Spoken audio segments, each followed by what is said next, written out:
마태복음 5장 38절에서 42절까지의 말씀입니다.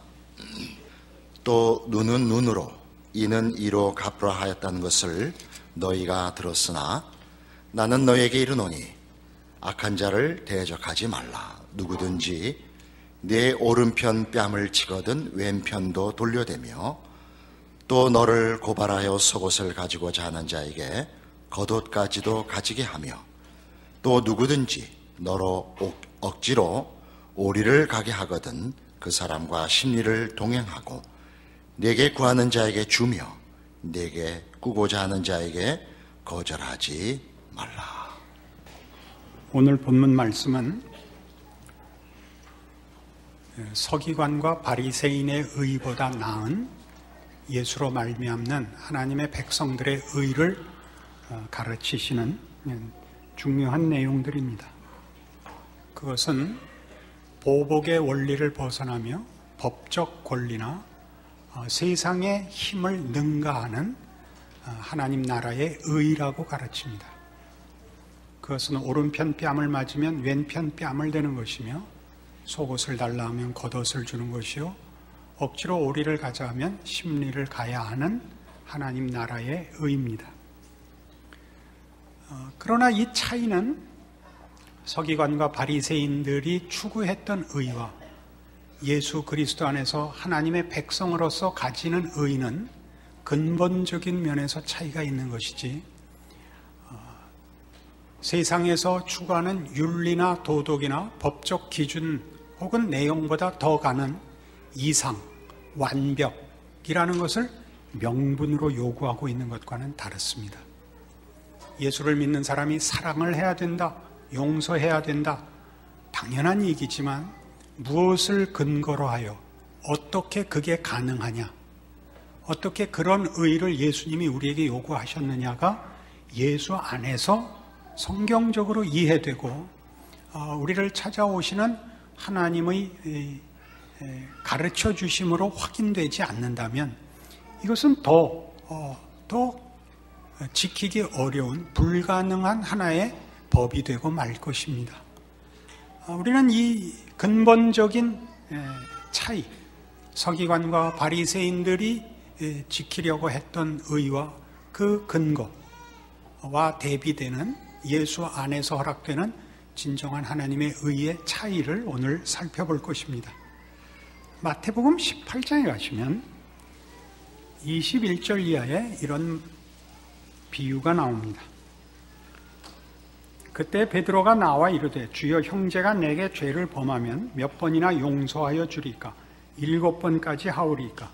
예수께서 이르시되 내게 이르노니 7번뿐 아니라 7번을 70번까지라도 할지니라. 우리가 지금 오늘 산상설교에 눈에는 눈으로 이는 이로에서 한 걸음 더 나가는 오른편 뺨을 맞으면 왼편 뺨을 대는 하나님의 의가 잘못하면 7번 용서가 70번씩 7번 490번 용서로 확대되는 그 크기만 더해지는 것으로 가면 지킬 수 없습니다. 70번씩 7번이라고 가르치시는 이 차이, 7번의 용서와 70번씩 7번이라고 가르치신 그 가르침의 중대한 근본적 차이가 뭐냐를 그 이후에 비유로 이렇게 설명합니다.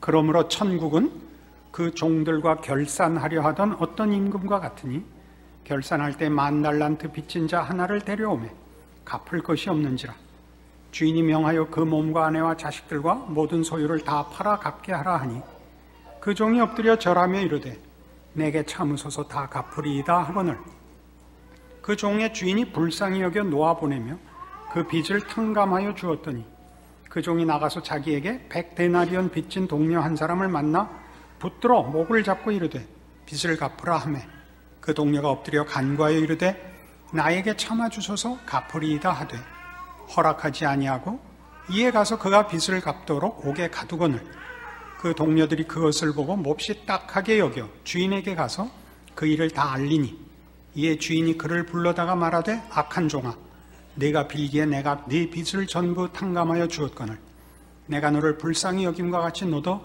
네 동료를 불쌍히 여김이 마땅하지 아니하냐 하고 주인이 노하여 그 빚을 다 갚도록 그를 옥졸들에게 넘기니라. 너희가 각각 마음으로부터 형제를 용서하지 아니하면 나의 하늘 아버지께서도 너희에게 이와 같이 하시리라. 이 비유는 어떤 의미에서는 분명합니다. 용서를 받았으면 용서해야 된다. 그런 얘기죠. 남을 용서하지 못하면 용서받지 못한다. 이렇게 이해할 수도 있습니다. 이런 식의 성경 말씀은 아주 중요한 예수님의 가르침 속에도 나옵니다. 주기도문을 가르치시면서 우리가 우리에게 죄 지은 자를 사하여 준 것 같이 우리 죄를 사하여 주옵소서라는 구절이 나오죠. 어렵죠. 우리가 우리에게 죄 지은 자를 용서하지 않으면 우리도 용서받을 수 없다로 분명히 들립니다. 오늘 이 지금 마태복음 18장의 비유도 동료를 불쌍히 여기지 않으면 주인이 그 종을 불쌍히 여기지 않겠다고 하는 것과 일치해 보입니다. 그러나 이 비유는 그 23절의 서두에 주님께서 말씀하신 바와 같이 천국은 그 종들과 결산하려 하던 어떤 임금과 같습니다. 용서의 문제이기보다 그 통치자인 주인이 어떤 분이냐 하는데 초점이 놓여 있습니다. 이 초점은 그 용서에 있는데 그 주인이 왜 용서하느냐 하는 것을 여기에서 주제로 다루고 있다는 것이죠. 주인이 10,000달란트 빚진 종을 왜 용서하느냐. 이 달란트는 얼마나 큰 돈이냐 하면요, 우선 그 다른 동료 종이 빚진 100데나리온을 이해하면 됩니다. 데나리온은 하루 품삯입니다. 오늘날 우리 한국 실정에서 아마 10만 원 안팎일 것입니다. 한 달란트는 6,000데나리온입니다. 약 20년치 임금에 해당하는 것입니다. 그러니까 10,000달란트라는 건 우리가 사실 현실성이 없는 액수입니다. 너무 커서. 당시 예수님 당시 로마의 속국으로 있던 이스라엘이 해마다 로마에게 바치는 국세, 식민지로서 로마에 바치는 국세가 800달란트였으니까 10,000달란트라는 건 상상할 수 없는 금액입니다. 근데 이 주인이 이렇게 큰 돈을 무엇 때문에 용서하느냐 하면 불쌍해서입니다. 27절에 보듯이 그 종의 주인이 불쌍히 여겨 놓아보내며 그 빚을 탕감하여 주었다. 이게 핵심입니다. 불쌍히 여겼다는 건 빚보다 이 종이 가치가 더 크다는 얘기죠. 빚을 갚기 위하여 이 목숨을 빼앗기보다 빚을 포기하고 이 사람을 살리는 쪽이, 이쪽이 더 큰 가치라는 것을 나타내는데 이 비유가 등장하고 있습니다. 그러니까 이 비유의 핵심은 네 주인이 너를 사람 대접을 했거늘 너는 왜 네 동료를 사람 대접하지 않느냐, 그런 얘기입니다. 내가 주인한테 용서받은 것이 내가 사람으로서 대접을 받은 것인데 너는 왜 내 동료를 사람으로 대접하지 않느냐, 이게 이 비유입니다. 그러니까 용서라는 문제는 쌍방간의 채무, 쌍방간의 원한의 문제보다 더 크게 인간이라는 존재가 하나님을 주인으로 모실 때 어떤 가치며 어떤 존재인가라는 측면에서 이해할 때에만 용서는 가능하다, 그 얘기입니다. 우리가 눈은 눈으로 이는 이로라고 듣는 이 유대 사회에서의 법은 사실은 보복을 제한하기 위하여 허락된 것입니다. 눈을 다쳤는데 눈 이상의 보복을 하는 것을 막기 위하여 제정된 것이지만 악용했죠. 우리가 법 정신을 적극적으로 쓸 실력이 없습니다. 우리는 우리의 억울함을 풀기 위해서라면 얼마든지 법을 악용할 수 있습니다. 이 마태복음 18장의 이 비유를 보면 이 종은 10,000달란트 탕감을 받았지만 100데나리온을 용서하지 못합니다. 내 눈은 다른 사람 눈하고 다릅니다. 내 눈 다친 것을 다른 사람 눈을 하나 다치게 하는 것으로 해결이 되겠습니까? 보복이라는 것은 절대 그에 상응하는 보복을 행한다고 해서 해결되지 않습니다. 그래서 이 문제가 예수 그리스도 안에서, 말하자면 예수님이 오늘 마태복음 5장에서 가르치시는 것 같이 오른편 뺨을 맞으면 왼편 뺨을 대라 라는 식으로 말씀하실 수 있는 것은, 내 눈을 다친 것을 상대방 눈을 상하게 해서 회복할 수 없으나 예수 안에서 넉넉히 회복되었기 때문에 보복을, 원한을, 살육을, 약탈을, 혹은 투기를, 혹은 폭력을 중단할 수 있다. 아니, 더 적극적으로 너희가 상대방을 용서할 수 있다라고 가르치는 대목입니다. 이 부분을 성경은 로마서 3장에서 이렇게 가르칩니다. 242페이지 로마서 3장 23절에 옵니다. 모든 사람이 죄를 범하였음에 하나님의 영광이 이르지 못하더니 그리스도 예수 안에 있는 속량으로 말미암아 하나님의 은혜로 값없이 의롭다 하심을 얻은 자 되었느니라. 이 예수를 하나님이 그의 피로써 믿음으로 말미암는 화목 제물로 세우셨으니 이는 하나님께서 길이 참으시는 중에 전에 지은 죄를 간과하심으로 자기의 의로우심을 나타내려 하심이니 곧 이때 자기의 의로우심을 나타내사 자기도 의로우시며 또한 예수 믿는 자를 의롭다 하려 하심이라. 예수 안에서 허락된 구원은 뭐냐? 그것은 은혜고 그것은 사랑이라, 이렇게 가르칩니다. 지금 읽은 로마서 3장 23절에서 26절의 표현에 의하면 그것은 하나님의 의요, 우리를 의롭게 한 구원이라고 얘기합니다. 하나님께서 예수 안에서 하나님 앞에 범죄한 인류를 은혜를 베풀어 용서하여 구원하심으로 하나님의 의를 나타내셨고, 그 구원을 베풀어 하나님의 자녀 삼은 자들을 의롭다고 공포하시고 의를 증명하셨답니다. 어떤 의일까요? 여기 하나님께서 하나님 앞에 범죄한 인류를, 인간들을 용서하시는데 25절 하반절에 보시면 길이 참으시고 죄를 넘어가셨다고 합니다. 왜요? 하나님은 자비로우신 분이기 때문입니다. 하나님은 사랑의 하나님이기 때문입니다. 우리를 사랑해서 우리의 잘못을 넘어가기로 하셨습니다. 구원에 있어서 예수 그리스도를 보내어 인류를 구원하신 구원에서 하나님이 당신의 의를 나타냈다는 것은 그의 오르심은 사랑 안에 있는 의라는 것이죠. 옳고 그르다가 전부가 아니라 옳게 만드는 의, 옳게 만드는 의, 사랑이라고 선언하시고 실천하셔서 하나님이 누구신가를 나타내셨습니다. 예수 그리스도 안에 있는 구원으로 나타내신 하나님의 의가 뭐냐? 하나님은 사랑이시다가 나타났죠. 그럼 구원받는 우리들, 26절에 있는 바와 같이 곧 이때 자기의 의로우심을 나타내서 자기도 의로우시며 또한 예수 믿는 자를 의롭다 하려 하심이라. 우리에겐 무슨 의가 나타났느냐? 하나님이 사랑하는 자다라는 의를 나타내셨습니다. 구원에 나타난 의는 하나님이 누구신가와 함께 하나님이 그 아들을 보내어 구원한 우리가 누구냐가 나타난 것입니다. 우리는 누구라고요?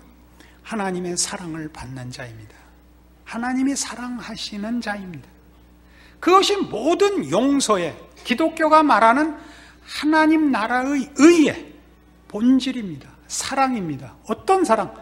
하나님이 사랑하시고 하나님이 우리를 사랑하시기 때문에 나만이 아니라 나를 포함한 모든 인류를 사랑하여 10,000달란트 빚진 종을 용서한 주인같이 나를 용서하시고 모든 인류를 용서하시기로 원하고 계시기 때문에 우리는 보복하지 않습니다. 우리는 나의 억울함을 풀기 위하여 누구를 폭력으로 해하지 않습니다. 이것이 천국의 의입니다. 서기관과 바리새인의 의와 다른 의죠. 에베소서 5장에 가시면 신약성경 314페이지 에베소서 5장 1절 이렇게 같은 맥락에서 성경이 가르칩니다. 그러므로 사랑을 받는 자녀같이 너희는 하나님을 본받는 자가 되고 그리스도께서 너희를 사랑하신 것 같이 너희도 사랑 가운데서 행하라. 그는 우리를 위하여 자신을 버리사 향기로운 제물과 희생제물로 하나님께 드리셨느니라. 사랑을 받는 자라는 것이 이유, 내용, 근거가 되어 우리는 누구를 용서할 수 있는 것입니다. 그러니까 우리가 서두에 말씀드린 바와 같이 100데나리온 빚진 자를 용서해야 되는 이유는 우리가 10,000달란트 빚진 것을 용서받았을 때 우리가 사람 대접을 받았고 우리가 받는 사람 대접이 주인이 나에게 허락한 대접이라는 사실에 근거해서 우리는 내 이웃과 내 동료를 동일한 인간 대접을 해야 된다는 측면에서 서기관과 바리새인의 의와 다른 의가 생산되는 것입니다. 우리가 우리에게 죄 지은 자를 사하여 준 것 같이 라는 말은 하나님을 아버지라 부르는 자들에게 허락된 기도입니다. 하늘에 계신 우리 아버지요 라는 고백이 가능한 하나님의 사랑을 받은 자, 하나님이 누구인지를 아는 자, 하나님이 나를 사랑한다는 사실을 아는 자에게만 가능한 기도입니다. 내가 누구를 사랑해야 하는 것은 하나님이 나를 사랑하여 나를 대접하듯이 내 이웃을 대접하고 하나님 앞에 소중하다는 걸 아는 그 이유, 그 근거 아래서만 실천 가능한 천국의 의입니다. 우리는 그가 아무리 결함이 있고 아무리 부족하다 할지라도 그를 공격할 수 없습니다. 하나님의 사랑을 받는 자이기 때문입니다. 이 문제는 법을 지키거나 윤리를 지키는 문제를 지금 따지는 것이 아닙니다. 우리가 가진 기독교인이라는 신분과 그 허락된 통치가 어떤 질서, 어떤 원리, 어떤 내용, 어떤 목적, 통치자의 인격, 성품이 어떤 것이냐에 관한 것입니다. 우리는 이 문제를 보복을 하지 않는다, 폭력을 행하지 않는다 라는 아주 분명한, 거칠고 분명한 폭력적 행위에만 국한시켜서는 안 됩니다. 우리가 말하자면 이웃을 내 몸같이 사랑하라는 궁극적인 율법의 가르치며 예수 그리스도께서 완성하신 천국의 의를 사실 우리가 얼마나 매일 의식하지 못하고 우리 삶 속에서 쓰고 있느냐 하면 아주 우리 자주 쓰는 이런 데서부터 시작이 됩니다. 시작되는 것도 아니고 아주 만연되어 있습니다. 저는 많이 아픈 사람입니다. 그게 뭐 자랑이겠습니까? 아픈 사람은 아픈 얘기를 해서 위로를 받고 싶습니다. 저도 그 얘기를 저도 모르게 합니다. 많이 아픕니다.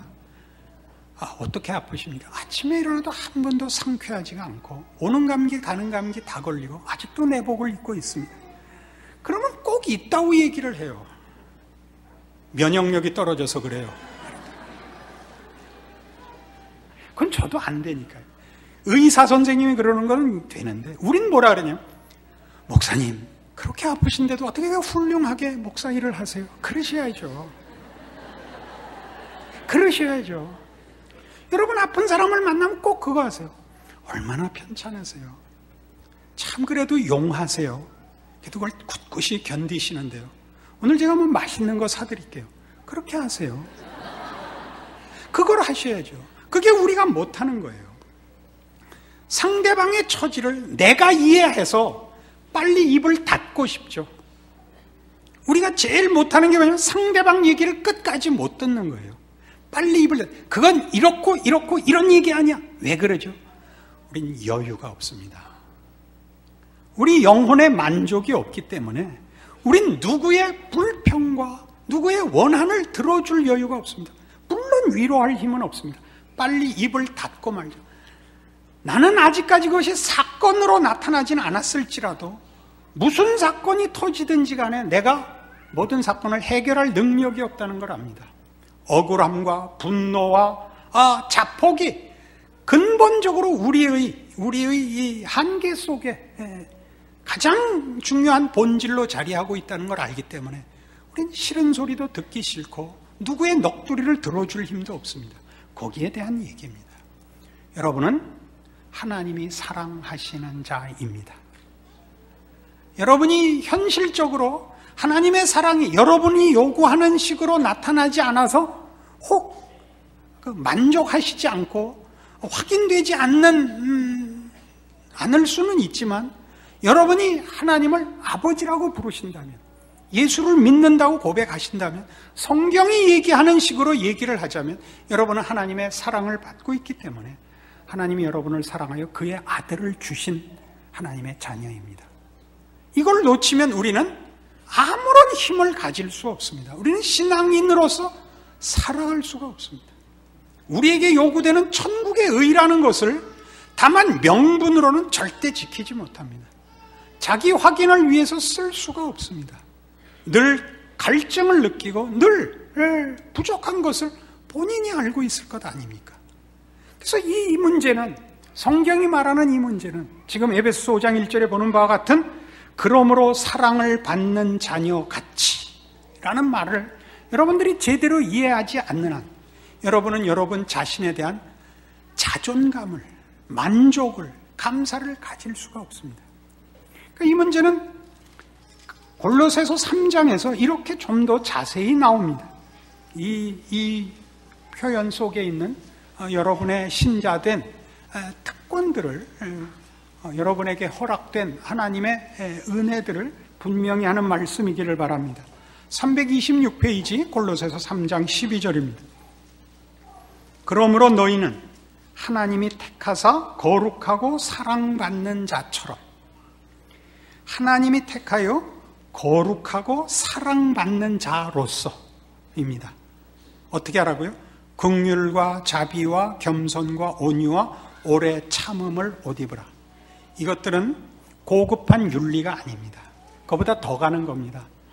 하나님의 어떠하심, 거룩하심으로의 부름이며 하나님의 영광됨으로의 부름입니다. 인간이 고급한 인격으로 신의 성품으로 부름받고 있는 내용들입니다. 그리 부름받고 있습니다. 왜요? 예수 안에서 하나님의 통치, 그의 베푸시는 은혜, 능력 속에 있기 때문입니다. 그래서 13절은 어떻게 하죠? 누가 누구에게 불만이 있거든 서로 용납하여 피차 용서하되 주께서 너희를 용서하신 것 같이 너희도 그리하고. 어떻게 용서하셨다고요? 십자가를 지시는 희생과 사랑으로 용서하신 것 같이 우리를 위하여 죽으시는 것이 성자 하나님의 기쁘신, 성부 하나님 앞에 기쁘신 순종의 길이었던 것 기억하십시오. 아버지의 기뻐하심에 참여하신 길이었다는 걸 기억하십시오. 그것은 결단코 희생 정도가 아닙니다. 그 희생은 그 사랑입니다. 사랑이라는 것은 상대방의 기쁨이 나의 기쁨이 되는 것입니다. 우리가 누구를 존중할 수 있는 것은 자신이 존귀하지 않고는 불가능한 것입니다. 자신의 실력이 없이 상대방을 예의로 대할 수 없고 상대방을 존중하고 사랑할 수 없습니다. 성경이 얘기하는 예수 안에서의 천국의 의라는 것은 이런 은혜와 이런 사랑과 능력 속에서 요구되는 것입니다. 그것이 예수 안에 있는 구원입니다. 계속하죠. 14절, 이 모든 것 위에 사랑을 더하라. 이는 온전하게 매는 띠니라. 의든 무엇이든 좋습니다. 진실함이든 성결함이든 뭐든 사랑을 떠나서 있는 요구는 없습니다. 사랑 속에 들어가 있는 것이죠. 사랑이 가장 큰 것입니다. 그리스도의 평강이 너희 마음을 주장하게 하라. 너희는 평강을 위하여 한 몸으로 부르심을 받았나니 너희는 또한 감사하는 자가 되라. 평강과 감사라는 것은 자기 문제가 해결되지 않고 넉넉하지 않고 가질 수 있지 못합니다. 여러분이 가진 신앙 고백, 여러분들의 믿음의 성경적인 설명에 귀 기울이십시오. 여러분이 가지는 여러분의 신앙을 확인하고 싶으신 것들을 세상적인, 피상적인 것으로 대체하지 마십시오. 참다운 인간의 복과 자랑들은 예수 안에 있는 하나님의 통치와 그의 허락하시는 넉넉한 신의 성품과 거룩과 영광으로 부르신 그 부름과 허락하신 축복 속에 있습니다. 그것이 여러분 자신을 위하여 여러분의 살아가는 인생에 또 여러분과 만나야 할 이웃과 사회 앞에 우리가 가진 힘이며 세상과 다른 힘입니다. 이 힘이 성경이 말하는 빛이고 소금입니다. 승리하시는 여러분들의 인격이요 인생이 되기를 바랍니다. 기도하십시다. 하나님 아버지의 은혜를 감사합니다. 하나님을 아버지라 부른다는 것이 가지는 놀라운 예수 안에서의 구원의 충만함을, 그 넉넉함을, 그 영광됨을 확인합니다. 우리가 우리의 필요를 이웃에게서 뺏을 필요가 없습니다. 이웃에게 우리의 억울함을 풀 필요도 없습니다. 예수 안에서 우리의 모든 문제를 하나님의 은혜 가운데 해결한 자로, 하나님의 은혜와 능력을 힘입은 자로 이제 거룩하게 살게 하옵소서, 넉넉히 살게 하옵소서, 사랑하며 살게 하옵소서, 하나님의 자녀로 사랑받는 자로 감사하며 살게 하시옵소서. 지금은 우리 주 예수 그리스도의 은혜와 하나님 아버지의 극진하신 사랑과 성령님의 교통하심이 하늘 하나님을 아버지라 부르는 자의 그 인격과 인생의 고귀한 것을 확인하고 충성을 약속하고 돌아가는 심령들 위해 영원토록 함께 있을지어다. 아멘.